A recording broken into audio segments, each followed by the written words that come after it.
Welcome back to my channel. I'm Anshul from Quantshala.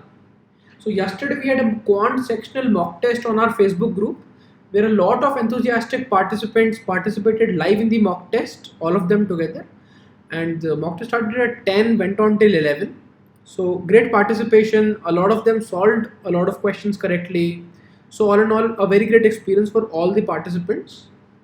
So today we will be discussing the solutions for the mock test. We'll have multiple parts to this. So this one will be discussing for question 1 to question 9. So if you haven't attempted the mock test, I have provided a link in the description below. I would recommend that you first attempt the entire mock test in 1 hour and then come back for the solutions. Because if you are just watching the solutions, it won't help you a lot. It is more helpful when you have actually attempted those questions yourself, so you are able to relate to the question and solution better. So even after you complete the mock test, do come back to watch the solutions, because there are solutions that you might have missed out on some shortcuts or some catches, and then you can pick up good points from the solutions. So always, it is fine if you spend 1 hour for attempting the mock test and then you spend 5 hours up for the analysis and then watching the solutions and all of that, because that is the real investment in a mock test, right? The 1 hour is just redeeming the knowledge that you have till now, while the rest 4 or 5 hours will be learning new things. So that is the most important part of a mock test, and that is why I would recommend that spend more and more time for each mock's analysis and then solutions. So this was the analysis that has been shared with all the aspirants. This is a detailed analysis which I talked about in the previous video what all it represents. So you can pause the video here and delve into details of how, what all this represents. So as I've been saying, do join the Facebook group, because we all have weekly and daily quizzes there, mock tests there, and then one-on-one mentoring sessions have also started on Facebook. So definitely join that and encourage your friends to join that, because it's a great community that we are building and it will help each aspirant a lot. So now, without further delay, let's get started with the solutions. Okay, so coming to the first question, this is a very basic, conceptual, but yet very tricky question. Most of the aspirants got this one wrong. So let's start with this one. Many of you will know about this basic property that x log raised to bar x, x raised to bar log base x, and then if you have something here, this is equal to root x square plus 1, or whatever is written here in place of this. Let me talk about this property first.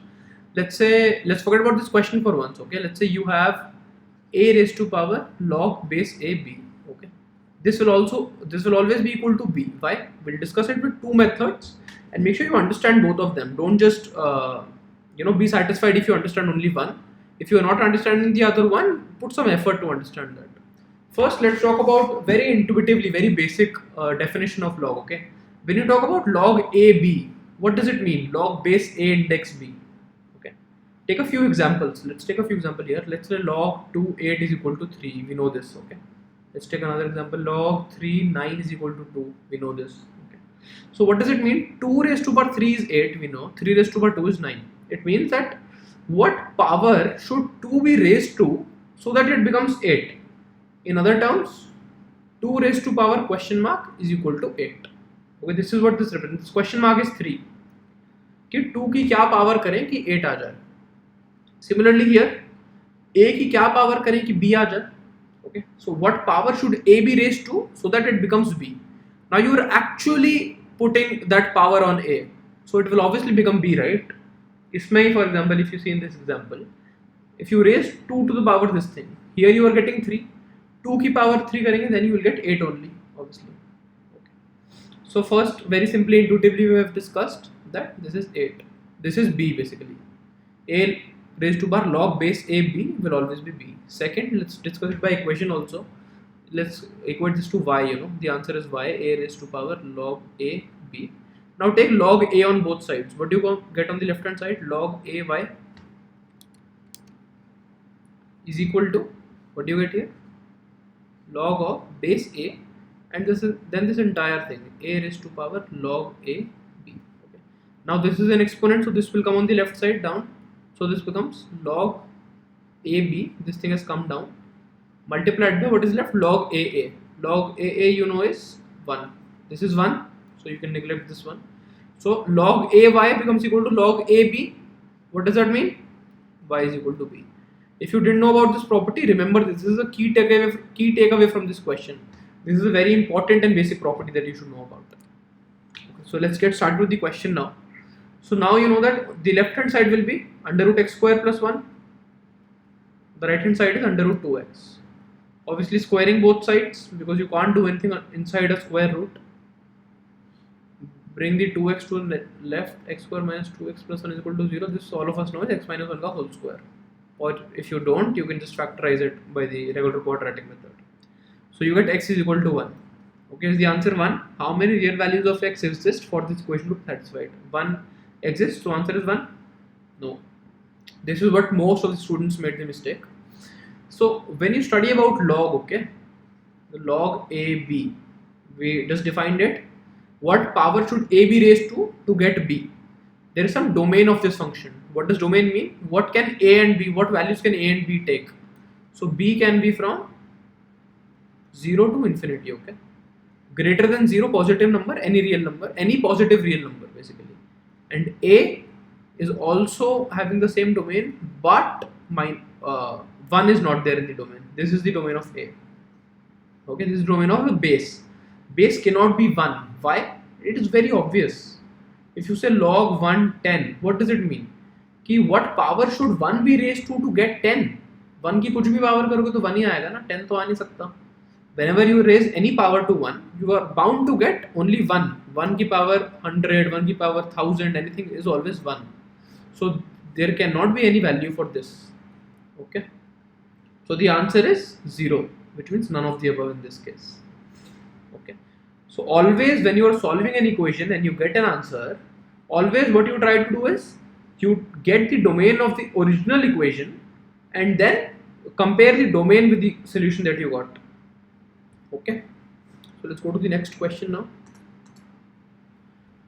Trumpet University is testing out 3 new test patterns on 50 students.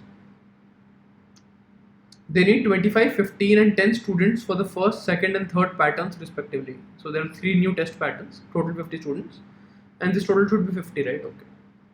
In how many ways can the students be divided? Okay.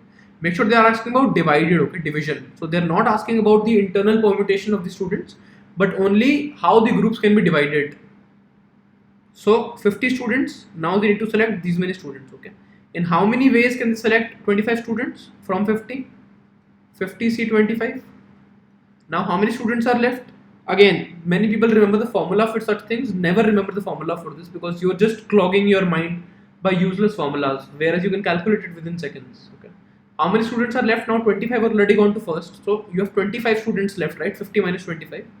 And now you select 15 for the second group. So 25 C 15. Now out of 25, these 15 are also gone. How many are left for the third group? Only 10. So you get 10 C 10. Okay. What is this answer? You write this as 50 factorial divided by 25 factorial, 25 factorial, multiplied by, here you get 25 factorial, 15 factorial, 10 factorial, multiplied by this 10 C 10 is always 1. 25 factorial, 25 factorial gets cancelled. What are you left with? 50 factorial divided by 25 factorial, 15 factorial, 10 factorial. So this is the answer. Okay. This is, see, people also remember this by formula. This is 50 factorial divided by 25, 15, 10. But no need to remember such formulas. Okay. If you are thinking about why did we take this order first 25 then 15 and 10, ऐसा भी तो हो सकता था कि first the university chooses for the third pattern type or the second pattern type. You will get the same answer. Let me show you. Let's say first you select this 15 out of 50, 50 C 15. Now 25 are left. Out of 25 you select these 10, and then 15 are left. I think I made some mistake. 15 were selected, so 35 are left. Okay. Out of 50, first they selected 15, so 35 are left now. From those 35, they are selecting these 10. So 35 C 10, 25 are left now. From these 25, they are selecting 25. Okay. 25 C 25 is 1. 50 C 15, again you get the same answer. This is 15 factorial, 35 factorial, multiplied by 35 factorial, 10 factorial, 25 factorial. Okay. 35 factorial gets cancelled. You get 50 factorial by 15, 20, all this. Basically the same answer which you got earlier. Okay. Using the horizontal and vertical grid lines on an 8x8 chessboard, how many squares can be formed which have different number of white and black squares? Okay, very beautiful question. What does it mean is, that you have a chessboard, right? Let's say your chessboard looks like this. I'm terrible at drawing, so the lines might be hazy. Okay, I'll not draw exactly 8 lines. I'll draw some for you to get a feel of it. Okay, let's actually, now we're close to 8, so let's see, 1 2 3 4 5 6 7 already there. Let's draw one more. Okay, so we'll have 8. Similarly, let's draw 7 here. 1 2 3 4 5 6 7 and 8. So we have a 8 cross 8 chessboard here. Now the white and black are always alternate. You should know this if you haven't played chess. Black, black, black. So these shaded ones are black. Okay, those are alternate in terms of rows and columns. So this is black, this is black, then this is also black, this is also black, this is black, this is black, this is black, this is also black, this is also black, this is black, this is black. Okay, so there will be many other blacks. So this will, all of these, this entire diagonal is black. So they're asking us how many squares can be formed. First of all, what are all squares? This entire thing is a square. All these 1 cross 1 are squares. This is a square, this is a square. Or let me take a different color now. Okay, this is a square, for example. This is a 2 cross 2 square. This is a rectangle. This is a, for example, 4 cross 2 rectangle. Not in the scope of this question, but just like that. So this is a 3 cross 3 square. 1 2 3. Okay, I've not marked the all shaded things yet, but you get a feel. Okay, so how many squares can be formed which have different number of white and black squares? Now see that if you have, let's draw a 2 cross 2 square outside. Okay, now you have a 2 cross 2 square outside. So in this, if this is black, this will also be black and these all will be white. Okay, so 2 black squares, 2 white squares. So not satisfying our condition. Different number of white and black squares is what we are looking for. Let's take a 3 cross 3 one. This is black, this is black, this is black, and then this is also black, this is also black. Here you have 5 black squares but only 4 white squares. So this is satisfying our condition. Okay, so you will see a pattern in 1 cross 1 also. If you see 1 cross 1, there is 1 white and 0 black, or 1 black and 0 white. So this is also satisfying our condition. So 1 cross 1 is satisfying our condition, 3 cross 3 is satisfying our condition. So whenever the size of the square is odd, it is satisfying our condition. Why? Because whenever the size is even, so on multiplying you get an even number. That means there are even number of squares, even number of single unit squares inside. Okay, 4 squares inside, and there will be half black and half white. When you have an odd number 3 cross 3, the number you get is odd 9. That means there has to be a mismatch between black and white. So what all satisfy our condition? 1 cross 1, 3 cross 3, 5 cross 5, and 7 cross 7. These 4 kinds of squares is what we are looking for. 1 cross 1, how many are there? All of us know will be 64. Okay, because there are 64 squares, 8 cross 8, 64 single squares. Now basically this is like another part of the question itself, how to find number of 3 cross 3 squares within this 8 cross 8 chessboard. Let's go to the next for that one. Let me just copy this, that might be useful.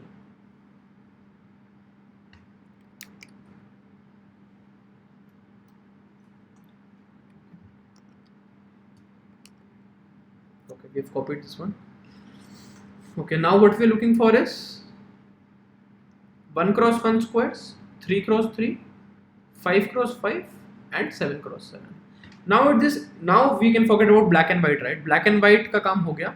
That was only to identify what dimensions of the squares can we take out. Now how many 1 cross 1 squares are here? 64 we already discussed.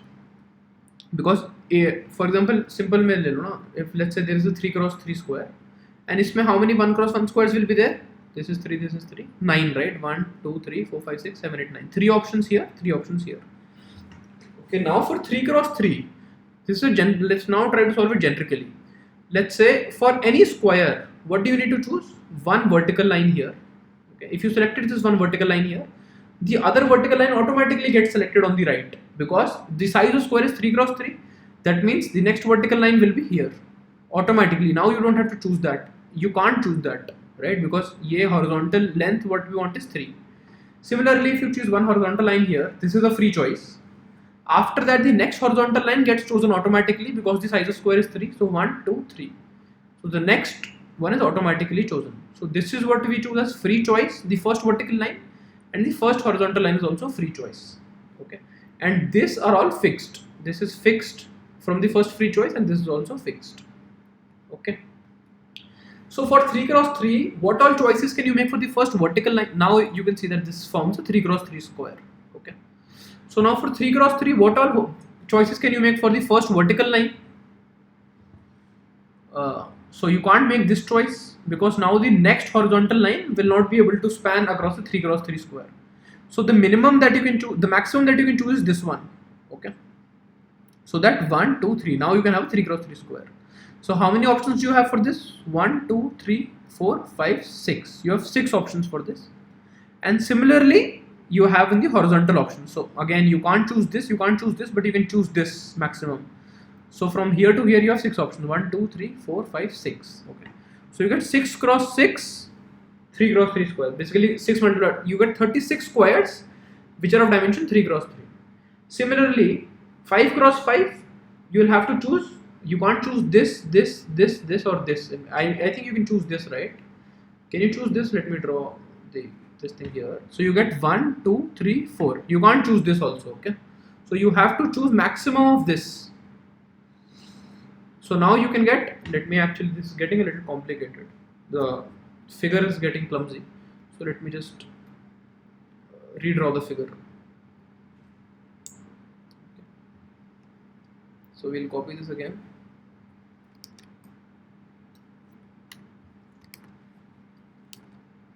Okay. So 5 cross 5, you have to choose maximum of this. Okay, why? Because here now you can have a square of 1, 2, 3, 4, 5. If you choose the vertical line after this, you can't have a square of 5. Okay. So 1, 2, 3, 4 choices what you have for the vertical line, and similarly for the horizontal line. So you get 16. And for 7 cross 7, you will have only 2 choices, either this one or this one. अगर यहाँ कर लिया, then the square will be 6. 1, 2, 3, 4, 5, 6. Okay. So either this vertical line you choose or this vertical line you choose. So you get 2 multiplied by 2 is equal to 4 options. Generally, if you want to evaluate for n cross n square, how would you do it? See, n cross n square hai. So for n cross n square, let's say somewhere here, this is not exact line that I can draw because the n is variable. But somewhere here, what would that mean? How many choices would you have left here? So you would have 9 minus n. You can see the pattern here as well. So for 3 cross 3, you have 9 minus 3 equal to 6 choices. For 5 cross 5, you have 9 minus 4. For 7 cross 7, you have 9 minus 7 is equal to 2. Or 9 minus n is actually come from 8 plus 1 minus n. Okay. So you have n lines here. How many vertical lines do you have here? 1, 2, 3, 4, 5, 6, 7, 8, 9. 9 vertical lines in total. And you can't choose the last n for n cross n square. That means 9 minus n is what you can choose. So how many squares? 64 plus 36 plus 16 plus 24 is your answer. What does it come out as? 64 plus 36 is 100. Oh, this is not 24, right? This is 4. 2 cross 2 is equal to 4. This is 100, 116 plus 4, 120. So the answer will be 120 in this case. What is the key takeaway from this question? How to find the number of squares of size n cross n in a chessboard. Or more generally, you can solve this question in A cross B rectangle. How many rectangles can you choose of size C cross D? Okay. Let's say this is your A cross B rectangle and you C cross D निकालना है. मतलब C cross where C is always less than equal to A, D is less than equal to B. For example, in 10 cross 12 rectangle, you have to find 3 cross 4 rectangles कितने हैं. Then you can find using similar methods. This is a challenge question for you. Try this and post the answer in comments or post your approach in comments. Okay, so coming to the fourth question, this is a very beautiful question, very conceptual question. You will learn a new concept from this definitely. So this says there is a road connecting 2 points P and Q. Two friends A and B are initially standing at P. Start running on the road towards Q. Okay, so let me draw as we read it. So Q is here, P is here. Two friends are initially standing at P. They go to Q, come back to P and keep repeating this result and rest. So they're running like crazy from P to Q to P to Q to P, okay? And they never stop. speed of A is double that of B. So if speed of B, let's say, is V, speed of A will be twice of V. If T1 is the time taken by B to run from P to Q once, okay. So because P to Q is going to be an important part, so let's assume this distance as D. Okay. So what is T1? T1 is D divided by V. Because if T1 is the time taken by B to run from P to Q once, okay. So time is distance by speed, and T2 is the time taken for A and B to meet for the 11th time. So one hint that you have here from 11 is that they don't expect you to do this for 11 times manually and then calculate T2. So you have to employ some kind of shortcut. So T2 is the time taken for A and B to meet for the 11th time. What is T2 ratio T1? Okay. So we already have T1 in terms of D and V. Our only job now is to get T2 in terms of D and V. Then we will be easily able to compute the ratio of T2 to T1 because D and V will get cancelled. Okay. Now they're talking about the meeting of A and B for the 11th time. So let's start looking at the first, second, third meetings at least. Okay. So that we find a pattern. Okay. So A starts from here. A speed is twice. Okay. So by the time A reaches here till B, where is B? B is here, covered half the distance. Okay. Now where do they meet? They meet somewhere here for the first time. This is their first meeting point. First meeting. Somewhere here, right? Because now B is going towards Q while A is coming back towards P. Okay. So they meet somewhere here. Now how much distance has A covered during all of this? If I was to draw it diagrammatically, he went from P to Q and then Q to, let's say this is M1 point. Okay. So you can either see it this way that A went from P to Q and then back to M1. This is total distance, and B went from starting point to this point M1. Okay, so that means total they covered distance of 2D. Or how you can see it is P ने कितना किया? PQ plus QM1 and B ने कितना किया? Only PM1. QM1 plus PM1 we know is PQ. So this becomes twice of PQ or twice of D. So total they covered a distance of 2D for while meeting for the first time. Okay. Now let's see when they'll meet second. Okay. Now A is coming back towards P while B is still going towards Q. Okay. So B goes towards Q, comes back to P, and then A is still going to Q. So they'll meet somewhere around here because the ratio is given 2:1. So there will not be much of a difference, but they'll meet somewhere around here. Okay, while A is going here this time and B is coming back from Q to P. This is their point M2. B is going on the left. Now after this M1, how much distance have they covered together? Let's talk about Q first. Q was going from here, M1, let's say this is analogous. So Q was, I'm mistaking, I think, A and B and P and Q. Whenever I say Q was going, I meant that B was going. Okay. So B is going from this point to Q and then coming back to this point M2. Okay, this is how much distance B has covered. And then for A started from M1 here, going towards P after the first meeting is what I'm talking about. It goes towards goes towards P, and then comes back to meet here at M2. This is M2. Again, they've covered a total of 2D together after the first meeting point. So you can see that every time that they are meeting, they cover a distance of total 2D together. Okay. How else you can see it? You can also see it from the fact of relative speed concept. Let's say you were taking A to be at rest. That means A does not move, only B moves. So basically we are thinking from the reference point of A, that A is sitting here and then B is going. How much distance would they cover?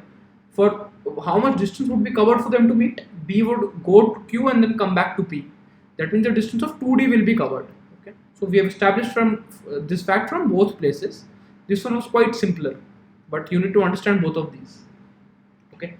Now that they cover a distance of 2D for every meeting. So for the first meeting when they meet, so for nth meeting, how much will they have covered totally? 2D multiplied by n. This is for distance covered to meet for nth time. Okay, is equal to, let me write this clearly here, 2D multiplied by n. So now this is the distance covered for A, distance covered totally by A and B together to meet for the nth time, 2D multiplied by n. You can see if they meet for the first time, distance is 2D, which we evaluated. For second time, distance comes out to be 4D, which also we evaluated, 2D plus 2D, 4D. Okay. So now we need to find out what is T2. How much time does it take to meet for them for the nth time or 11th time? Okay. So when they totally travel a distance of 2D multiplied by n together, let me come to the next slide. So we know that till now T1 is equal to D by V. And what else? That for nth meeting, distance total is equal to 2D multiplied by n, or you can say 2nd. How much distance out of this will B have covered? Okay.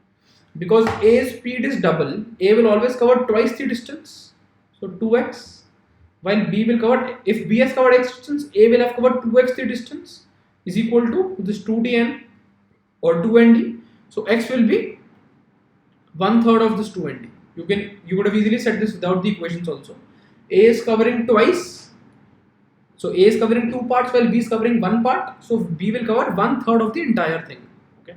So B has covered, for nth meeting, B has covered 2nd by 3 of distance.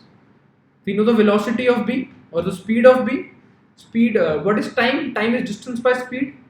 So T2 is equal to distance by speed is equal to, in place of n you can put 11 now. So 2 into 11 into D divided by 3 and then dividing by the speed of speed of B, which is V in our case.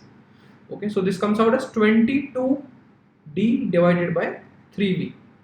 Okay, and T1 was D by V, taking ratio T2 is to T1, comes out as 22 by 3 is to 22 by 3 is to 1, because D by V get cancelled. So you get 22 is to 3 as your answer. Okay, 22 is to 3 is the answer. This was a fairly tricky question, I understand, and might not be very intuitive to many of you, but this is a very good concept. Okay, one more thing that you can gather from this is, you can also, very surprising fact is that this these points are P and Q and A and B are running. Okay, and they're running the same direction initially, and then at some times the direction will change. So directions will be variable at given according to their times. Okay, but how much time do they take to meet? We just evaluated.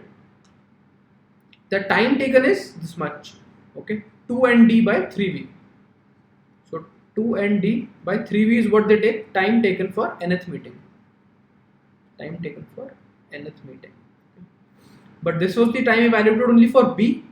This is also time evaluated for A also, right? They're meeting for the 11th time. That means they're meeting at the same time.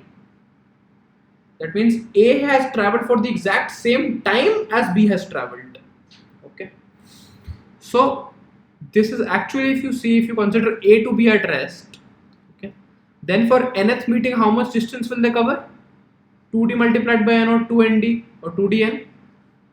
Okay, divided by what are the total speeds? V and 2v. This is 3v. If you add those together, you get a total of 3v here also. So you might be thinking ki, we add the speeds only when the directions are opposite. How could we add the speeds here? So directions opposite only means that they're covering some amount of distance together. Okay, when one person is coming from here, another person is coming from here, and they meet here, we can directly add their speeds to find their relative speed, right? Why is that? Because they are together covering a distance of this much. Similarly, we know that together they are covering a distance of 2nd. So we can directly divide by the sum of their speeds to get the time. So directly, if you were to do it again, how would you do it? For 11th time, that means for each meeting they are taking 2d distance. For 11th time, they will take this much distance divided by the total velocity or total speed comes this. So you directly get, and this is T2 is to T1 is D by V. So directly get the answer 22 by 3. Okay. So fifth question. Again, this is a play of words. Many of you fell into this trap. A shopkeeper makes 20% profit on watches. Due to a 20% increase in cost price, he increases his selling price by 50% and announces a discount of 20%. Okay, successive things. first increases by 50%, then discount of 20%. What is the percentage increase in the profit percentage of the shopkeeper? Okay, percentage increase in the profit percentage. So initially the profit percentage was 20. Now we'll calculate the new profit percentage, and then we'll see what is the percentage increase in that value. So let's say initially he was selling it at 100 rupees. Initial cost price was 100 rupees, and initial selling price was how much? 20% profit. So it was 120 rupees. Now cost price increased by 20%. So new cost price is equal to 120. He increases the selling price by 50%. That means selling price will now become 120 into 1.5, which is 180. And then a discount of 20%. That means 80% of this if we calculate. What do you get? You get 144. Okay. What is the percentage? Now what is the new profit percentage? 120, 144. What is the profit percentage? Profit is 24 divided by 120. This comes out as 1 by 5 or 20%. So again the new profit percentage is 20% only. Initially also was 20%.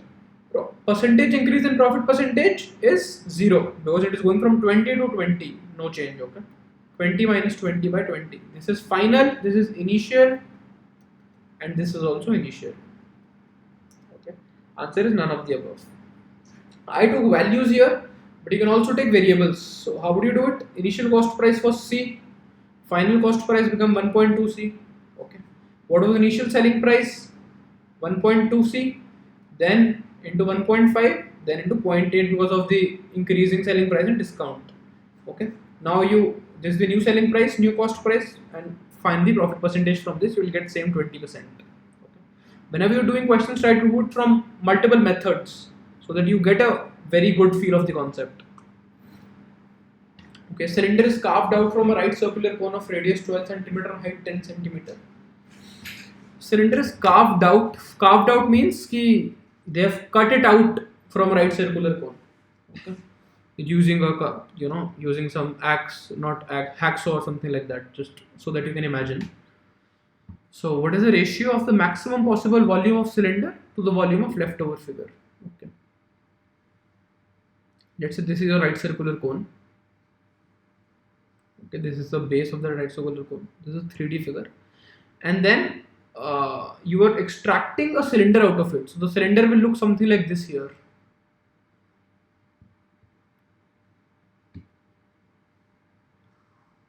Okay, the cylinder could be longer.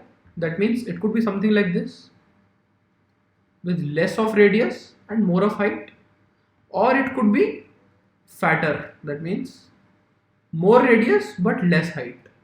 Okay. So we have to find what is the optimal thing for the volume of cylinder to be maximum, because they are asking a ratio of maximum possible volume to the volume of the leftover figure. Leftover figure means this all will be leftover figure. So the ratio of these volumes. So let's say this cylinder radius is small r, while this is capital R. While they have given the radius of 12 and height of 10, we'll try to solve it generically. So capital R and capital H is the radius and height of the cone. So this is small r now. This the radius of cylinder. By similar triangles, what you can get? This thing. This part will be, let's say if this is x. So what do you get x as? X divided by capital H is equal to r divided by small r. So x becomes RH by r. Or what does this small h become? Capital H minus this thing. So small h becomes capital H minus capital H r by r. Or you can call it capital H outside 1 minus r by r. Okay. So this is your height of the cylinder if the radius is smaller. Obviously, right, if you're assuming the radius of cylinder to be smaller, then the height can be calculated. The height need not be variable. Height can be calculated in terms of the already variables that we have, because the height is fixed now if you fix the radius. So now you have this one. So what we need to do now is maximize the volume of cylinder, which is pi small r square, and this small h, which is capital H 1 minus r by r. Okay. So now here we have two ways to go. Many of you will have the shortcut or the rule memorized, that the radius of the volume of cylinder is maximum when small h is equal to capital H by 3, or the height of cylinder is 1/3 of the height of this cone. Okay, this is fine to remember because this is derived using calculus. If any of you know calculus, which let me be clear to you, is not necessary for CAT at all, but if you do know it and you do not know this rule, then you can easily derive it using this expression. Okay, so just differentiate this with respect to small r and then find and then equate it to 0. What you will get is small r is equal to 2 capital R by 3, or small h is equal to capital H by 3. So for most of you, you can remember this rule that for the cylinder to be maximum volume inside a cone, the height has to be 1/3 of the height of the cone. Okay. So what is the height? What does the volume of cylinder become? Volume of cylinder becomes pi. Okay, we forgot one part, I think. So what I said is h is equal to capital H by 3. What is small r? Okay, we just now calculated that h is equal to capital H 1 minus r by r in the previous slide. Now you know that h is capital H by 3, h gets cancelled. What you get is r is equal to 2 capital R by 3. This is what you get. So you get pi r square h. Okay, this is small r square into h, small h. This is the volume of cylinder. What is the volume of leftover part? Or let's first calculate the volume of cone is 1 by 3 pi r square. Simply this comes out as denominator may I have 4, numerator may I have 27, 3 square into 3. So 4 by 27 pi r square h. Here, just to make the denominator same, we'll get 9 by 27 pi r square h. Okay, what is the ratio of these? 4:9, but 4:9 is the ratio of volume of cylinder to volume of cone. We have to find the volume ratio of maximum possible volume of cylinder to the volume of leftover figure. What is the leftover figure? All of this part. That means volume of cone minus volume of cylinder. So you get 4:9 minus 4. Cone minus cylinder. So you get 4:5 as the answer. Okay. So the answer for this question, 4:5. Coming to the next question. A, B and C are three varieties of alloys which contain iron, aluminium and nickel in varying proportions. So there are three ingredients: iron, aluminium, nickel. A contains X% iron, Y% aluminium. B contains Y% iron, Y% nickel. Okay, so first they said about iron, aluminium, now they're talking about iron, nickel. So let's try to make a table here. If you have iron here, aluminium here, and then nickel here, and then you have A here, B here, C here. So A contains X% iron, Y% aluminium. X% iron, Y% aluminium. This will be 100 minus X minus Y% nickel, obviously, because total will be 100%. B contains Y% iron, Y% nickel. So this is 100 minus 2Y. And C contains X% aluminium, X% nickel, X% aluminium and Y% nickel, I'm sorry. So here iron will be 100 minus X minus Y. Okay.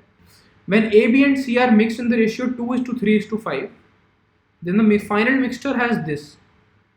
Okay, cool. So now let's say whatever the total quantity of mixture was, some Q, let's say. Okay. So what do you do? How much, if the total quantity of the final mixture that you are getting is Q, that what is the quantity of A, that there is 2Q, out of 2Q X% is iron, and we know 38% is iron in total. So we have 2Q into X by 100. This is our iron contribution from A. Similarly from B we will have 3Q, because 3 is the ratio, multiplied by Y by 100. And then for C we'll have 5Q multiplied by 100 minus X minus Y divided by 100 is equal to, this comes out as 38%. So you can say 38 by 100. Okay, 100, 100, 100, all you can cancel all of these. Q also should, okay, 38% of Q, right? Because the total quantity is Q. This is how much A will be present, how much iron will be present in A. iron in B, iron in C, and total iron. Total iron will be 38% of Q. So Q also gets cancelled. So we are left with 2x plus 3y plus 500 minus 5x minus 5y is equal to 38. Okay. Why do I think like I'm making a mistake here? Some kind of problem. Okay. Very stupid mistake I made. So if the total quantity is Q, then how much A will be there? It will not be 2Q. A will not be more than the total quantity itself, right? A will be 2Q divided by 10. 2Q divided by 2 plus 3 plus 5. So you will have 1 by 10 here, 2Q by 10. This will be 3Q by 10. This will be 5Q by 10. Okay. So it's fine, you make such mistakes in the exam, but you know how to solve, how to rectify it in middle of the solution. You don't have to erase all of this and start doing it again. Okay. So 2Q by 10, 3Q by 10 and 5Q by 10 are the quantities of A, are the quantities of iron from A. 2Q by 10 into X by 100, 3Q by 10 into Y by 100 and 5Q by 10 into this entire thing. So all of this 10 can come out as common and go to the right hand side, which would make this 380. So what do you have now solving this equation? This is minus 3x, take x to the other side, you get 3x. This is minus 2y, take y to the other side, you get 2y, and then bring 380 here, so you get 120. So the first equation that we have is 3x plus 2y is 120. Okay. I think we will need this thing because we are going to make another equation on the next page.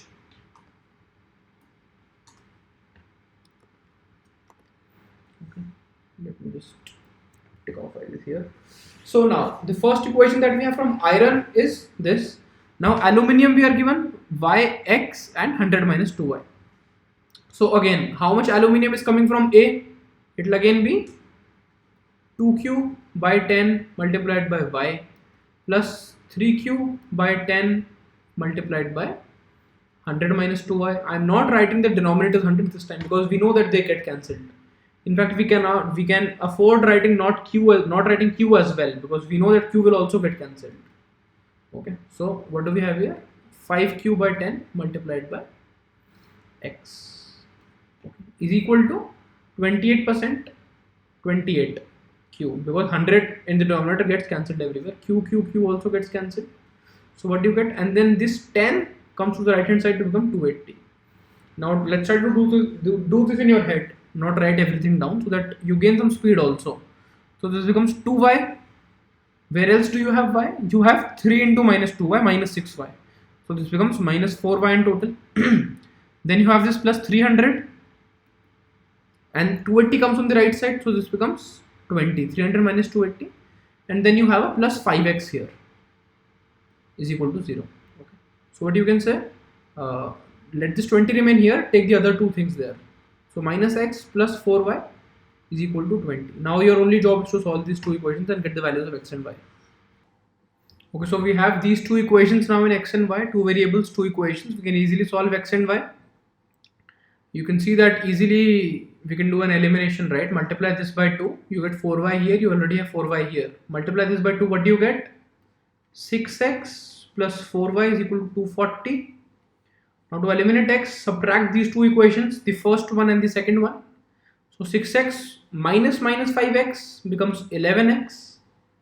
4y minus 4y 0 is equal to 240 minus 20 becomes 220. And you get x is equal to 22. Okay. X is equal to 22. Put x back into this equation. You get 66. 120 minus 66 is 54. Divide. Oh, did I make another mistake? Okay, 11x is 220, right? So x will be 20. I made a calculation mistake here. So 11 into 20 is 220. So x becomes as 20. Put this value of x equal to 20 here. 3 multiplied by 20 is 60. Take 60 to the other side, you get 120 minus 60 equal to 60. So you get 2y is equal to 60. And finally you get y is equal to 30. All you have to do is solve these equations now. X, y is 20 and 30. Find the sum of x and y is 50. 20 plus 30, 50. Okay, so this is very basic geometry question. So a circle of radius x is inscribed in a square ABCD, which in turn is inscribed in a circle of radius y. Okay. So circle is outside that square, outside that another circle, and outside that finally another square. Okay. So let's draw the figure here. Lot of figures. First, smallest circle of radius x. Then we have a square outside this, which is called ABCD.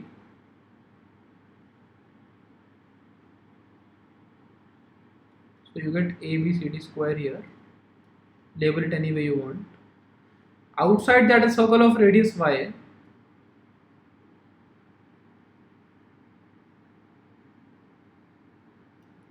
And finally, outside that, another square, which is called PQRS. Okay. This looks to be a very complicated question, but it's really not complicated. It's just basic concepts. If you know, you can solve this easily. PQRS. What they're asking us for is length of PS to X is the ratio. PS is to X. Okay. So basically, we have to find PS in terms of X, nothing else. Now the radius of this innermost circle is X. That means this entire thing will be 2X. That means the side length of the square ABCD is 2X. Simple. Okay. Now we know that. Let's say AB is 2X. How? Let's load it again. This is 2X. This is parallel to AD and equal in length. So AD is also 2X. Now because ABCD is a square, AD is equal to BA is equal to 2X. So AB we have is equal to 2X. This is what we have till now. Let's go from AB to Y now. Okay. So BD is the diameter of this yellow circle. What is the length of BD? The length of diagonal is root 2 times the square of root 2 times the length of square. That means you have 2x multiplied by root 2. This is the length of BD, which happens to be the diameter of this yellow circle. That means y is half of this thing. Y is x root 2. Okay. Y is the radius of this circle, which is x root 2. Yellow circle ka radius aa gaya x root 2. Now what you have to find is PS. PS is the diameter of this yellow circle. That means PS is equal to twice of y is equal to 2x root 2. All you have to find is the length of ratio of PS to x. PS to x will be 2x root 2 is to x gets cancelled. You get 2 root 2 is to 1. Literally, if you do it in the CAT exam, you can do it within 40-45 seconds at max if you know the concepts. This is no concept, no formulas, no shortcuts involved here, right? Just very basic concepts. Okay, functions question. If x plus y is equal to fx into fy, very popular functions question. Xy belongs to R, that means x and y can be any real number. Fa is equal to -1. They're asking us for this value. Okay, so fa is -1. What I can see is f20a is given. F20a I can keep breaking into FAs. Let's say F20a. This is my first thought after looking at the question. So F20a, how you can write is F19a plus a, which becomes F19a multiplied by FA. FA is -1. Okay. Let's put the -1 later. 19a you can write it as F18a into FA again. This is just this thing. F18a can be written as F17a into FA again. Okay, so you can keep it you can keep breaking it, and what pattern you observe is the sum of these two. This is 20a till now. Here also it is 20a, and then here also it is.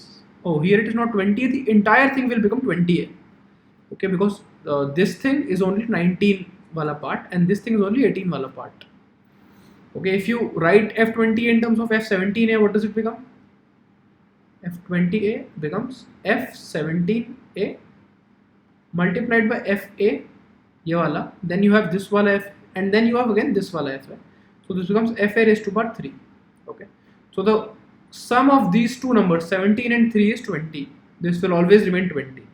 So what also you can write as FA into FA raised to power 19. You can also figure this out by seeing the pattern. Now this becomes FA raised to power 20.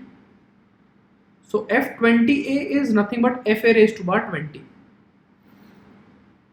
So FA is minus 1 raised to power 20 is 1. So this becomes FA into 1. This entire thing becomes FA. FA is minus 1. Very easy question to solve. So these were the solutions for the first 9 questions for this mock test.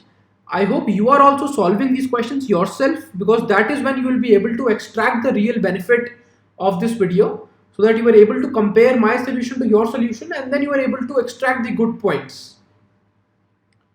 Do press the like button and do subscribe to the channel along with the notification bell, so that you get to know whenever I come online and whenever I post a video or a mock test or a quiz on my Facebook channel. So you will be getting a link on the screen for the next part of this mock test solutions, where we will solve 9 more questions. So do watch that for the next questions. All the best, keep learning.